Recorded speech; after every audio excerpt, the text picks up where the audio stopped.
Thank you so much for being here. My name is Jeannie Joseph. I'm the executive director of the Human Animal Connection. We're a nonprofit here in Tucson, Arizona, in our 6th year. And we do many things. We bring therapy dogs to schools and to 911 operators, work with veterans. We help people we'll help veterans adopt a rescue dog. We'll help them select the rescue dog. We'll train them. We just had a person, he was 67 years old, never had a dog, and we just helped him adopt an amazing rescue, absolutely adorable little thing. And they spent a week here learning how to read each other's signals so that they can be in sync. And that was a wonderful journey and training. And they just left yesterday. So unfortunately, I fell madly in love with the dog. That happens. But it's exciting to be able to do that. So thank you all for being here. Okay. So often, we're the ones watching animals, but do you ever wonder what the animals might be thinking about us? So that's just something interesting to think about, is that they have thoughts and feelings and opinions about all the things that are going on. And it's really interesting to just recognize that they have thoughts and feelings about us and about our world. And the more we can better understand that, the better our relationship can be. So yeah, it's just a perspective shift.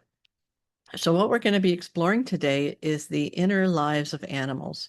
And this is a little exploration into what might be possible as we cross that bridge, as we cross the human perspective and allow ourselves to open to the perspectives of the animals, especially the animals who share our lives. So, this is Harry, and he was rescued from a house with 12 dogs. And in that house, he was the bottom on the totem pole of the 12. The little 9-pound dog ran the house, and he was really very much at the mercy of everybody. And in my house, he's the top dog. So it's just interesting to see how environments can change behavior sometimes. So there are 4 questions that I'd like you to begin to explore, not that we're going to answer them all today, but so that you can begin to consider. And this is Junior. This is the first donkey that taught us to work with therapy donkeys. So he was a rescue, and he's the one that got us all started. And he has a beautiful life now. He's in a sanctuary in Benson, and he races, and he is actually very high in demand. People want to race with him. So his dance card is always full. And he does beautiful work. He goes to assisted living and hospice, and he's just a total love. And he marched with us in the Pima Animal Care Parade for the first time they had donkeys. So the question is, does my animal have opinions? So we believe they do. And this is something that I'm just curious, how many of you feel that animals have opinions, that they have emotions, that they have thoughts, and they have consciousness? So maybe you agree with some of these, maybe all of these. You can just go ahead and put that in chat a little if you have some thoughts on any one of these, or if somebody has a question they'd like to ask or an opinion to share about this. We'd love to just hear your thoughts about these ideas. So I just want to tell you one little story.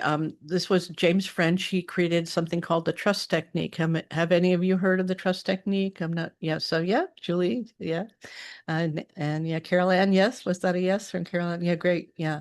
Wonderful process. So I'm certified in the trust technique. And this is one of James's stories, but I love telling it because it really helps people think about animal communication in a new light. So he was working with a client, and she had a horse, and she believed in it. But the client also had a daughter who had a horse, her own horse, but the daughter did not believe in animal communication. So she was not a believer. But the woman wanted to see if James could help with something. And James realized, okay, he said to the daughter's horse, okay, you better tell me something that only you and she knows. Otherwise, she's never going to believe this. And the horse turned just his head to the left. It looked over in the corner of the barn, and he told James, sometimes, it was a long walk to the house to go pee, right? So he says, sometimes she just goes in the corner and pees in the corner, he told James. The horse noticed this, right? So, and James was like, oh my God, I mean, this is going to be very embarrassing to say it, but he said it. He told the girl, sometimes you go over there and pee in the corner, and he pointed right to the spot, and that was it. The girl was completely convinced.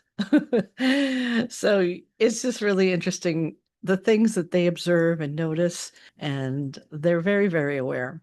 So we're just going to take a moment here to get present all together because this is something that those of you who are interested in going on and studying animal communication, we really want to open the channel. And the channel is, that's what I call it, a channel where we can communicate with all animals. And in order to do that, we have to be present. And what I mean by present is that we're right here, right now. We're not thinking about what's for dinner. We're not thinking about what we're going to do tomorrow. We're just right here, right now. So I'm just going to take a moment and you can use this image. This is a book I have just written for children. It's coming out soon called My Dreamy Donkey about work with my therapy donkeys. So we're just going to take a moment and you're just noticing your breath. You can leave your eyes open, your eyes closed.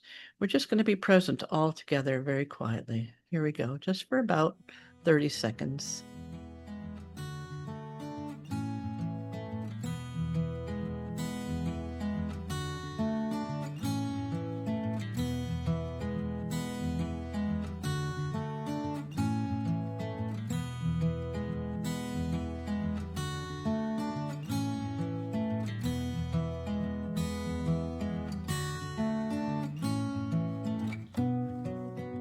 Good. And I hope you notice that as we do that, maybe some of you felt a little more peaceful. You can go ahead and write in chat what you felt.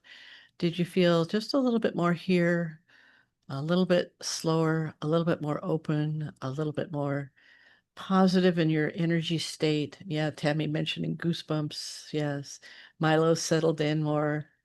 Julie's dog settled in more as she did this. So this is one of the basic principles in the trust technique is that all emotions are contagious.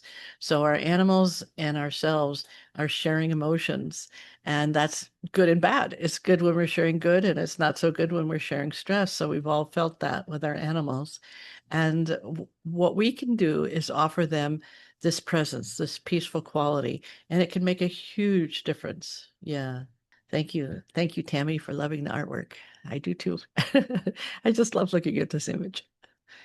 So, when we're doing animal communication, sometimes many kids and many cultures, actually, not so much the Western cultures, they're born being knowing that they can communicate with all animals. This is part of the culture. And so children in these cultures are not told that they're making things up or that it's just their imagination. They're supported in this. And many of us on this call today maybe have had this feeling that in our youth that we knew it was possible to talk to animals. And so in some ways what we're doing when I'm teaching animal communication, all I'm teaching you is how to not think that you can't do it, because the truth is this is a very natural thing. This is something that is our birthright. And as we grow up and in our culture and as we accommodate to expectations in the world, we lose this connection with this part of ourselves. But it is possible to reconnect with it. I call it reclaiming our innocence because this is a natural quality that we have. And I just love this picture because it makes me feel happy when I see it. But what would it be like for you? What quality would you like to bring forward that is part of that? Maybe your childhood knowingness, your ability to, maybe talk to plants or animals or trees or the sky. I used to talk to the sky. I used to watch the clouds. So there's something very joyous about opening this realm. So as soon as you say, okay, I'm going to open to this world of animal communication, not only do you get the benefits of being able to understand your animals, but you also get this experience of recapturing your joy. Yeah. Anyone else have any thoughts about what it would be like to reclaim your innocence? Any thoughts? You can go ahead and put them in chat or go raise your hand, go on mute if you'd like. Yeah, joy. It's very, very joyful. Connection with all animals, the oneness of all is very liberating. Exactly, Sue. Yes. Yeah. It's just a beautiful thing. Animal communication is good for them, but it's just as good for us because we are connecting with the parts of ourselves, our intuition, our knowingness, our sense of connection with all beings. And that is just a very joyful, great experience. So Einstein was once asked, what's the most important question there is? And he said, the most important question that you can ask yourself is the universe friendly? So a really interesting question because this will dictate how you feel. If you fundamentally believe that the universe is friendly, the chances are your glass is more than half full. If you don't feel that the universe is friendly, chances are you feel that the glass is often not half full. So it's a really interesting thing to just kind of ask yourself honestly. There's no right or wrong answer, but the question is, how do you feel? How do you feel? Is the universe a friendly place? Because one of the things that we really want to cultivate is this notion that the universe is friendly. Now, there are things that we don't like. There are lots of things we don't like, a whole lot of things we don't like. But fundamentally, is the universe a friendly place or not? So that's just something. Yeah, somebody said, was easy when I was a child, not as easy now. Yeah. So we're going to reconnect with that part where it was easy because you had it once, we can have it again. It's kind of like riding a bicycle, but a little bit more work. But so let's just see in chat if you would say, if you don't agree, the universe is entirely unfriendly, that's a 0. If you agree 100%, it's would put 100%. So what is your score on is the universe friendly? How much do you agree with that statement that the universe is friendly? So where are you? 100% is total agreement, 85 for Amy, 89 for Tammy. Wow, 100% I saw somewhere. Carol Ann. Amy, someone was 50%. Anne was 50%. Dan, 90%. 100% from Nancy, 75 to 85. Fascinating. Before COVID, 100%. Fascinating. Yeah.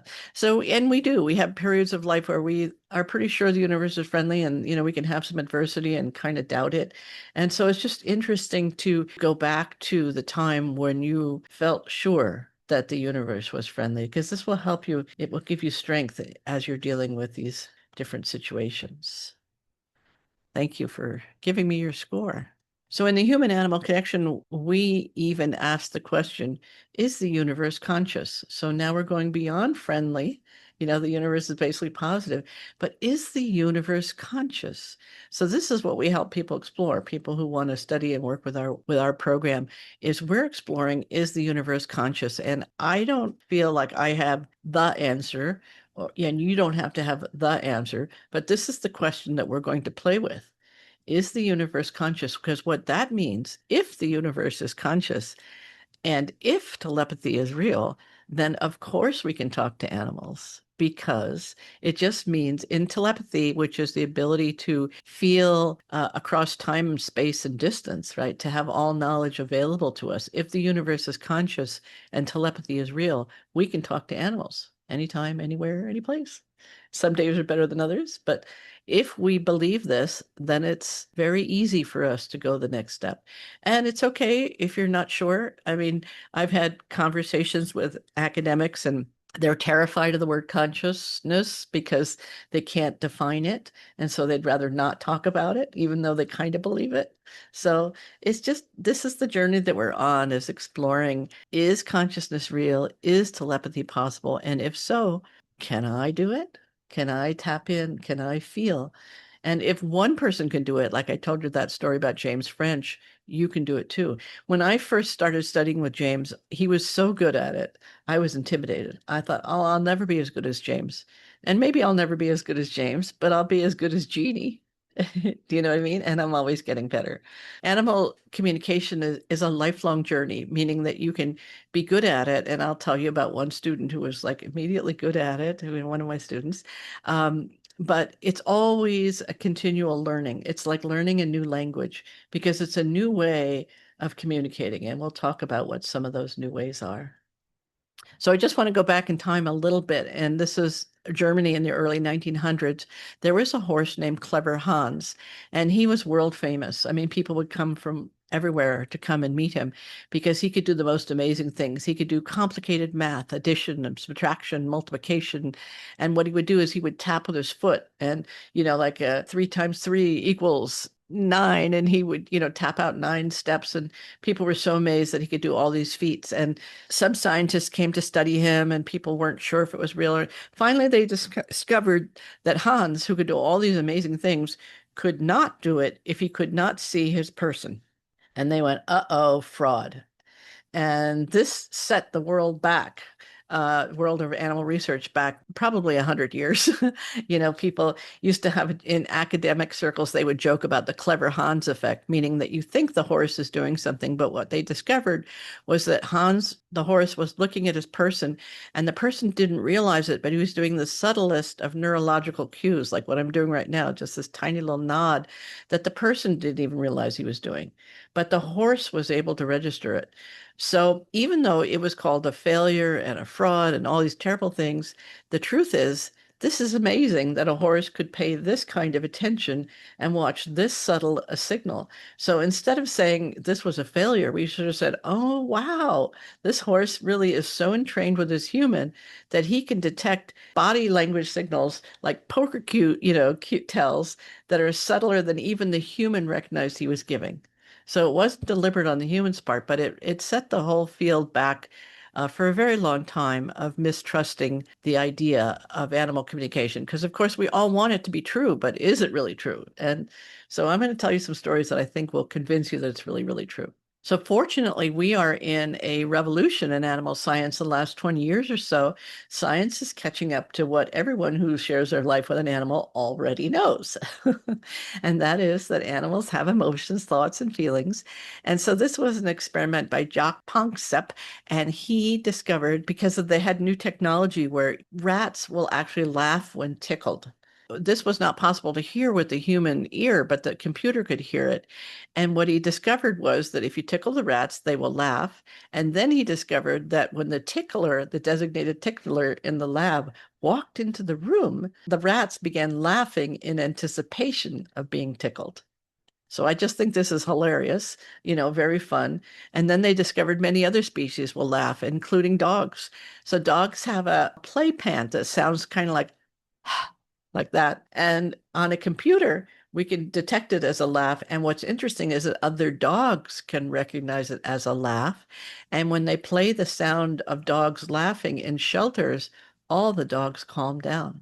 So a whole line of barking dogs will go quiet and calm when they hear another dog laughing. Just like as humans, we go to a comedy club or something and everybody laughs and we just get happy. Even if we don't understand the joke, we'll laugh with them, right? There's something about laughter that's very healing and compelling. So they found dolphins make a playful laugh sound, and chimpanzees and parrots and foxes. So they haven't studied every species, but the ones that they've studied, they are all discovering that there's some kind of a laugh sound, which is just delightful. And the reason why this is so important is that you go back 30 years ago and people would have said, well, humans are the only species that laughs. Well, that's because we didn't have the technology to record sounds that were beneath our hearing range.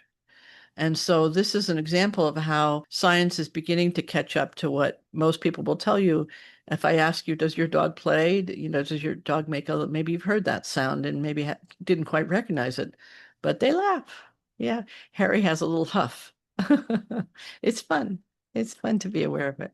So Dr. Gregory Burns did some interesting work. He trained his rescue dog to go into an MRI machine, and it's very long training. They have to train them to wear the headsets on their head. They have to train them to tolerate being still. They have to learn how to put their head in the headrest. So quite a bit of training. But once he trained his dog, he had other volunteers, and these are some of the volunteers that learned how to go into the MRI machine also. So this was the first time that we could study an awake brain, an alive brain in an animal. We've had the opportunity to study brains of deceased animals, but this was the first time we could see an animal alive and interacting with sounds, with humans, with smells. And what they found was the limbic system in the brain, which is responsible for emotions and memory and all kinds of good things, that the limbic system in the brain of a dog is quite similar. I mean, like 90 some odd percent of similarity to a human limbic system. So, what this does is it gives us some scientific evidence that dogs do have emotions. So, in the science circles, they're still debating, does my dog really love me? Is it really love, or does he just want treats? So now we're starting to see some evidence for a complex inner emotional life. So they process fear in similar ways the way we do. They process love in similar ways we do, or they process anticipation in similar ways that we do, curiosity, recognition, pattern recognition, and so on. So this is so exciting that the science is catching up to what many of us animal lovers already know. Isn't that good? Yeah, Nancy, I love the designated tickler. I love that too. I love that too. So how do we communicate as humans? Anyone want to offer any thoughts? How do we humans do this thing? Words, I can tone. share. Yeah, go ahead, please. Words are my second language. We communicate using words, sending vibrational thought forms and wave patterns, and then incongruencies come up if our words don't match our energies. And I think that's what you're going to teach, Jeannie. Yeah, absolutely beautiful. Yeah, and this is one of the things that's very challenging for animals. Like let's say you're if a person is afraid of a horse and they go in and they try to not be afraid of a horse. So now they've got two feelings, afraid of a horse and trying not to be afraid of the horse. And the horse goes, "Oh my God, what's with this person?" It's so confusing.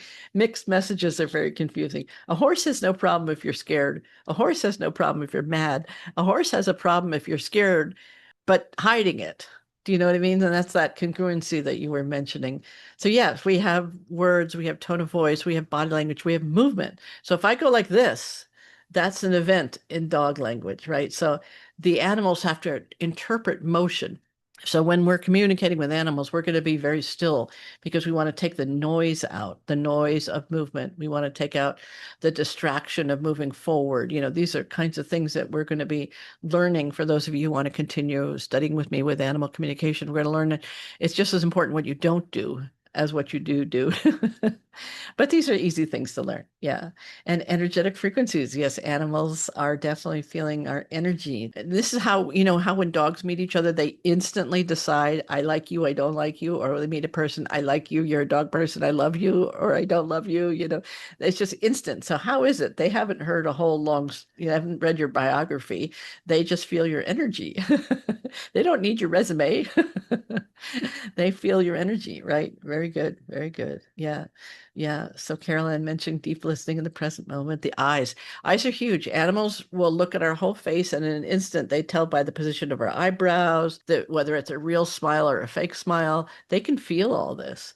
They feel all this. So they're watching both our body and our energy. And the reason that we communicate, of course, is because we have a desire to connect, to feel unified, to feel oneness, to feel love. Communication is a huge tool of connection.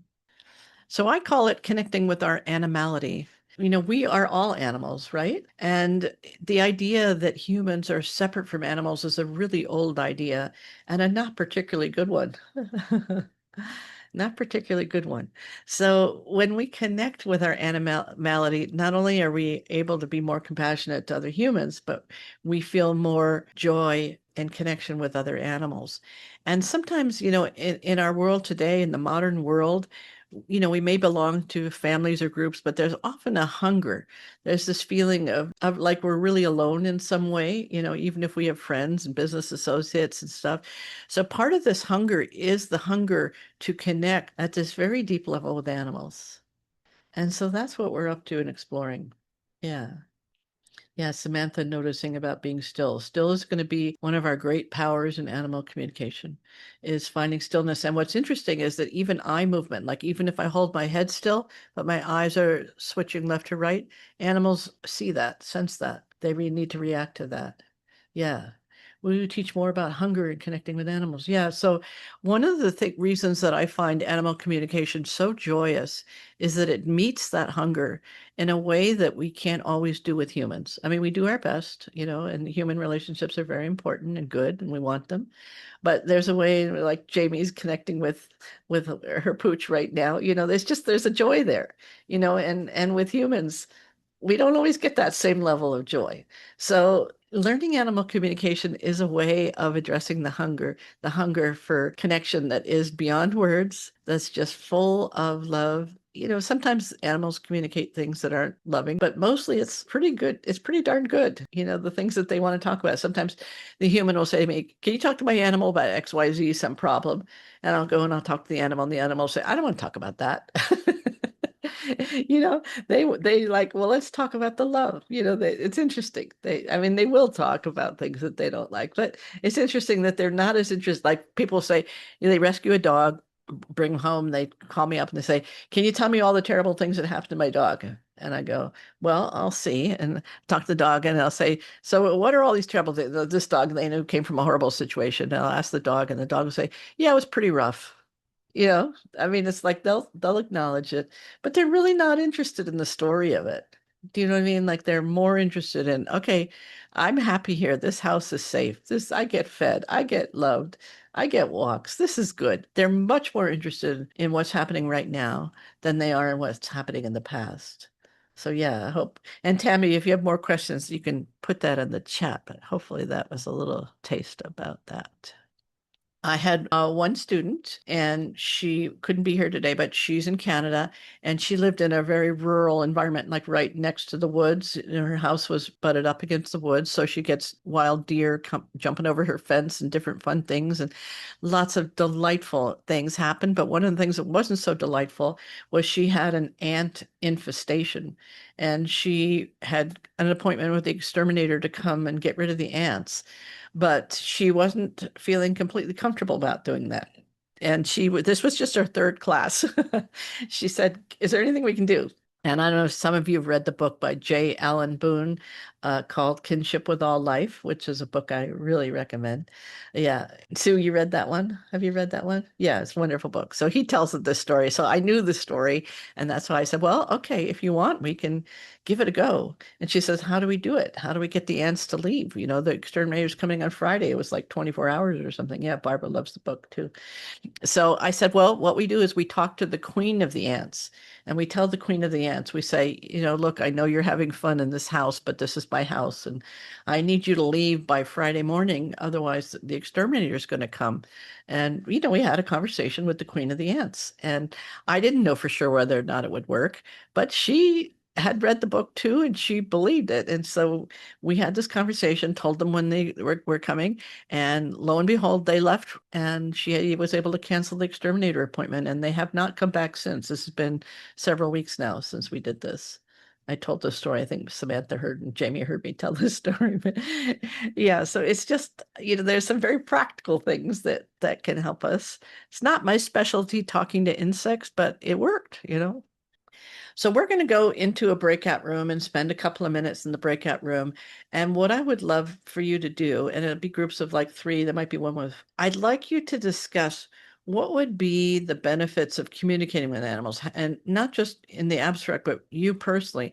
Like, what would you get? Like, one of the things working with Junior, he really helped me to understand a lot about what he wanted. He had been a rescue, and you couldn't touch him at first, but he became a fabulous therapy donkey. And he really inspired me to do this work. So it really turned my life around. Now I have two therapy donkeys. Let's see if I can show you Rosie and Lily. So the question is, what are the benefits of communicating with animals? And if we're looking for very specifics, like I want to know how my dog feels about when I leave town or when the daddy's away or whatever it is, be as specific as possible. Great. We'll see you in a couple of minutes. So we'll just give everyone a chance to get back in. How did it go in the breakout room? Jeannie, you and I have been in contact in the past, maybe 6 years Oh, ago, once or oh, twice. really? But yes, yes, yes. And Oh, someday when I make it out there, I will yeah. come and visit because I've been in awe of the work that you do. Oh, Yeah. and you're in New Jersey? Is that where you I'm are? in New Jersey. Yes, Okay, yes, wonderful. yes. Well, welcome back. People are still coming back in. All right. Well, thank you all for sharing. And if anybody wants to put anything in chat, you can.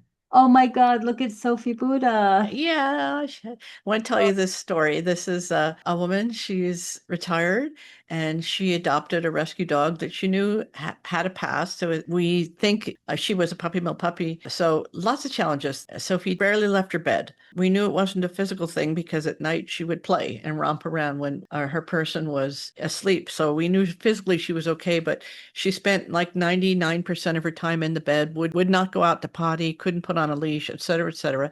We've been working together, but one of the things happened early in our sessions together was Sophie said to Ayama, that was her name, is don't give up on me.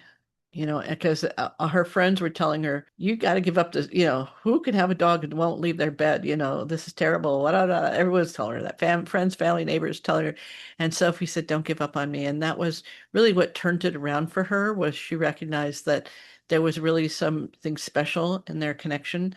And even though Sophie didn't meet the mold of how a dog should be, that Sophie was really important. So as that acceptance came in, Sophie began to really blossom.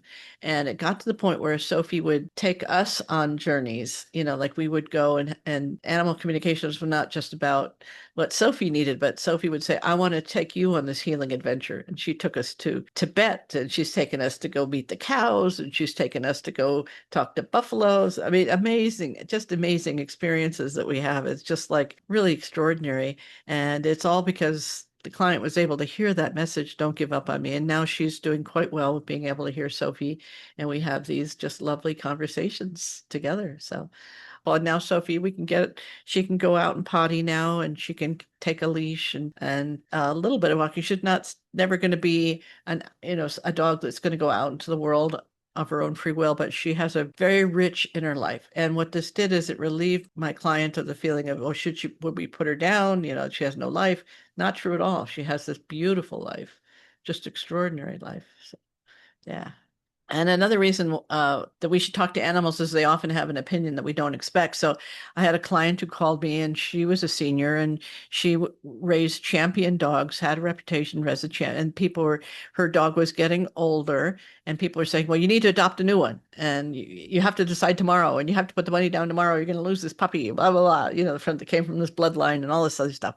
And she called me, and I said, well, let's ask your current dog how the dog feels about a puppy, because her son wanted her to have a puppy, all her friends wanted her to have a puppy, the competitors wanted her to have a lot of pressure in that field of competitive dog training to keep going. But this dog that she had was like her soul dog. And so I said, let's talk with your dog. And when we did, the dog said, no, I don't want a puppy. I don't want to split the love. That's literally what this dog said. So this is an example of how in her external world, she should adopt a new puppy because it was time, in the sequence or whatever. But her current dog said no, and she realized she didn't really want it. She had some physical issues herself. She was 67. It wasn't really the right time to have a puppy in the house, blah, blah. So by talking to the dog, we really saved a lot of misery by just listening, by accepting the dog's opinion, because this would have not, it turns out she already had two dogs that couldn't share the house. She already had the house separated. Nancy has some cats that are separated. She already had a situation where there was not good harmony in the dogs that she currently had. So bringing in a puppy was not going to be the best strategy. So sometimes it really pays to just ask the dog. So this is Harry, and I mentioned to you Harry had been in a house with 12 dogs, and he became, when I adopted him, he became a fabulous therapy dog. So this is him working in a high school. We have a program called Canines Teach Compassion, where we bring them into the high school, and Jamie's come and done some sound bath with her crystal bowls for our students. And Harry would, say hello to everyone, but he would give this one student just extra attention, and he would stay there with her for as long as she wanted. And this was a student who would not speak out loud. You ask her a question, she'd nod her head or shake her head, but she wouldn't talk, she wouldn't engage, very detached. And Harry just gave her all this love, and it really helped her come out of her shell. And what she told me the last day of class was that she was in foster care and that her siblings had been split up. And nobody knew this. The teachers didn't know, the guidance, nobody knew. And Harry knew. Now, he didn't know that she was in foster care, but he knew that she needed some extra love, and he was always there to give it to her. So this is phenomenal because Harry's love, all the other students seeing the way Harry treated her and the engagement, it really elevated her social status with them, and she got special permissions helping us in class and helping us at events. It really brought her out, and she just completely blossomed and began talking in class and engaging with students. And now she's at Pima Community College and really thriving. So Harry helped turn her. I didn't do it, Harry did, and this is just a wonderful thing. And this is how I got started on this work. Was I had a dog that was working with soldiers with PTSD, a rescue dog, and he was just extraordinary. His name was Oscar. You'll hear about him in my other classes. So that's what got me started, because he could go into a room full of soldiers. He would say hello to everyone, but he knew who was suicidal. He knew who needed the extra attention, and he would just do what's called an alert. He would just sit and look at them until they melted. And this was a dog who had been a prisoner of war. He had been forced to be a wild pig hunter. He had scars all over his body, missing teeth, but the soldiers could really relate because he had all these wounds, and he was just the gentlest thing. And that's what turned my life around. That's what got me started on this work. So, thank you, Oscar. Glad to bring you in. So the first principle, if you decide to join my book club, the first principle is what we call the power of good. And the idea of this is that there is goodness in the world. And there are animals who want to help us. Who's familiar with the idea of spirit animals or power animals? Yeah, some of you, yes, yes, some of you, yeah, some of it might be new. So we have there are different, many cultures believe that we have spirit animals that work with us. Hawaiian cultures, native cultures, many, many cultures believe this. We're one of the few that don't talk about it, but it's really something when you connect with your power animals, and each of them can bring different qualities, like some animals might bring in courage, or some might bring in hope, or some might bring in persistence, or just the ability to have grit. We can get all these great qualities from the different power animals. And so I call it having a circle of good, that we have this relationship with our animals that can really help us when times when we need a little extra help. So you don't have to share who your power animal is, because some cultures believe that that's very sacred and private. But just for a moment, just as an imaginary exercise, who would you like in your circle of good? What power animal do you think you might want to have? Yeah, Nancy's talking about her wolf power animal. So even if you don't feel it this minute, this is something really good thing to do, is to begin to explore who is in your circle of good. What are some of the animals that peace, that really help you feel love and inner strength? In our high school program, Canines Teach Compassion, we teach the kids how to teach the dogs how to focus, how to look us right in the eye. We put a treat right here. When a dog looks at us, they get a treat. Pretty soon we add the word focus, because it isn't natural for all dogs to do eye contact. Some dogs consider it aggressive to look too long.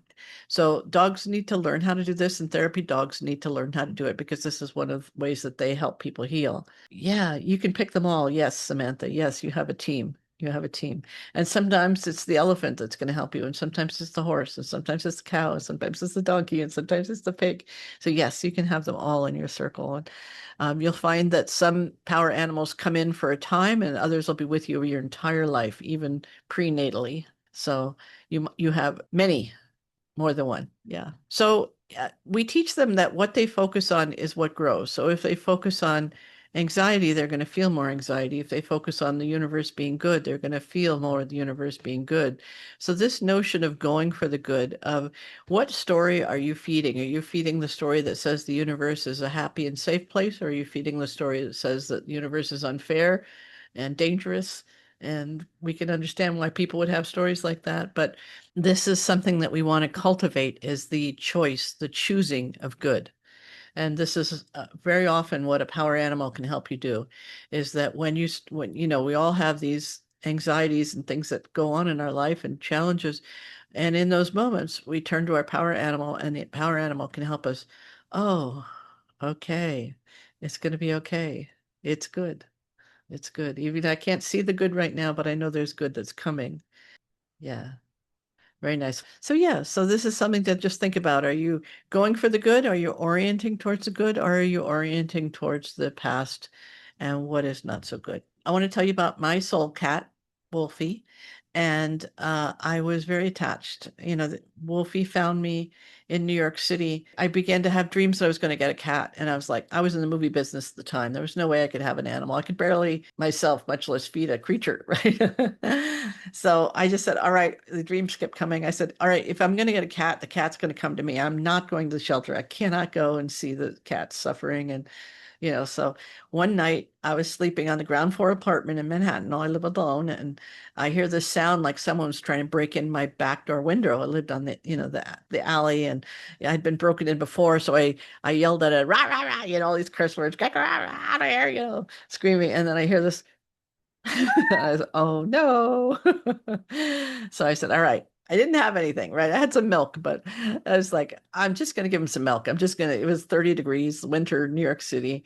I'm just going to give him some milk. So I go with my little saucer of milk, and I go and I open the door. He walked right past the milk, right into my open door apartment, and right into my life. So he was just an amazing kitty. And I didn't believe any of this animal. I didn't know about animal communication stuff at the time, but I noticed that he had extraordinary abilities to tell who was a good person and who wasn't. He had better taste in men than I did. He really knew who was good stuff, even if I overlooked him. And I would do this thing. I put 3 scripts on the ground if I was trying to decide between which project to focus on. And he would go touch each one, and then he would settle on one. He would just lay down on a script. He was always right. He always picked the best script. And when it was his time, 17 years later of our life together, and it was his time, and the vet said it's time, and I wasn't sure, and I didn't know, or mostly I couldn't let go. I just couldn't. It wasn't time. So I said, you know what? I'm just going to ask him. And this was my first time like deliberately doing that. But I said, Wolfie, tell me what you want. And I heard very clearly, I want to go at home. I want to go when it's my time. And he told me when he was going to go, to the day and to the time. He said, I'm going to go this certain date between 3 and 5 a.m. He said, I'm going to go. And he went that day at 3:30 in the morning, exactly the time. And it really helped me to be able to hear what his wishes were, because the vet was saying, well, let's just do it here, let's make the appointment. And it didn't feel right. And I'm not against euthanasia. I've helped other clients choose that, but and it's right when it's right, but it wasn't for him. And he was able to tell me that, and that gave me so much assurance that I knew that I was doing the right thing, which we all need that when we're facing that issue. So this is just one way that we can really use animal communication to make everybody's lives easier. It takes out the guilt, it takes out the worry. It's just amazing. So yeah, Wolfies. It took me a long time. I mean, it was 20 years before I could say I really want to do this, but he opened that door. He was the one who cracked open my beliefs. So thank you, Wolfie. Thank you. So, what if you could communicate with animals? And some of you have mentioned that you do, and that's wonderful. How would that change your life? How would that change the life between you and your animals? Would anyone like to share?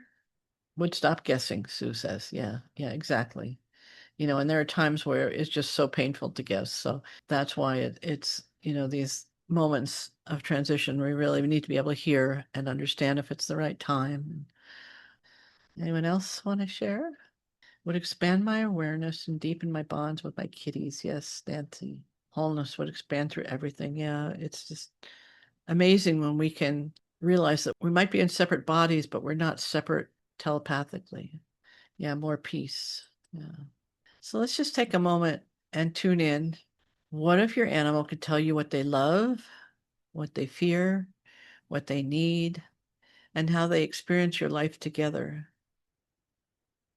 And if they knew that you were listening, see, animals will talk when they know that you're listening. They have to, it's like, if you had a friend and you called them and you left a message and they never called you back, and you called again, they never called you back, and you called again, they never called you back, you'd stop calling. So animals need to know that you're listening, and they will not stop talking. They love to talk.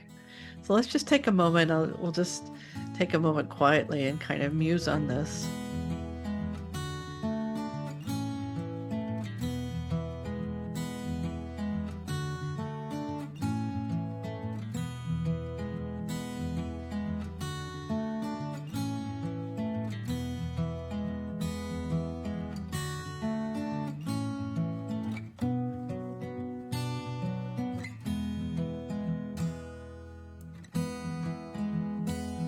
It really opens up your world, and it opens up their world, and it opens up the bond. Just like, great communication deepens all relationships.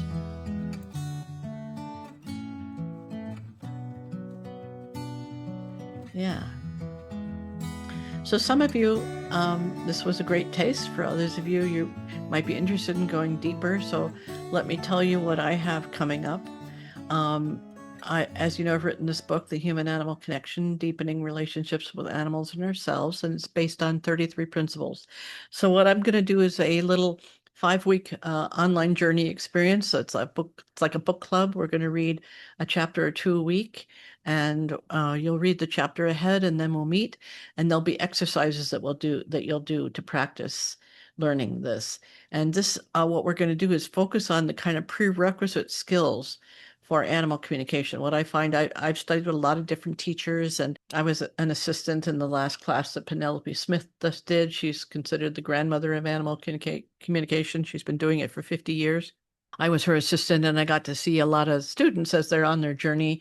I was grading their case studies and their capstone projects, and seeing that there were certain fundamental skills that were kind of lacking, particularly learning how to get present, learning how to tune in the channel and learning how to tell the difference between your own thoughts, what you're hearing from the animal. So this class is kind of designed to set you up for all of these basic skills. And what I find is that there are 3 human obstacles to good animal communication. And the one is feeling like you can't really drop into presence, that you don't really know how to get there. You know it's good, you'd like to do it, but you can't quite get there. So we're going to work on that, helping people consistently drop into presence so that you can do it not only when you're talking to animals, but when you're driving in traffic or wherever you are at work or whatever's going on, that you have the option of knowing how to just settle down deeper beyond the thoughts. The second problem that people face is doubting their inner knowing, doubting that they can do it or doubting that what they're hearing is from their animal. And this has to do with needing to learn how to distinguish between sending a message, which is like a thought, and receiving a message, which is like hearing. So to be able to tell the difference instantly, what's a hearing, as in something I've heard from the animal, versus what's a thinking, which is my normal thought process. And we are thinking humans. It's a great thing to be able to think. My mother had dementia and lived with me for the last 3 years, so I'm all about being able to think. But in this case, we want to be able to know the difference between what am I thinking and what is Harry telling me? What is Sophia telling me? What are my donkeys telling me? And this comes with practice. First of all, understanding how your intuition communicates with you, because some people will see pictures from animals. Some people will receive words from animals. Some people will receive sensations. So you have your unique way that you receive, ideally. We want to open up all the senses, but you will have, like I hear more than I see. I see, but I hear more. So I will hear words, I'll hear sentences, I'll get lots of information, but everybody's going to be a little bit different. But we want to be able to really know beyond a shadow of a doubt what is a message that comes from an animal. And often, one of the ways that I know is that animals surprise me. The things that they say surprise me, like that dog who said, I don't want a puppy.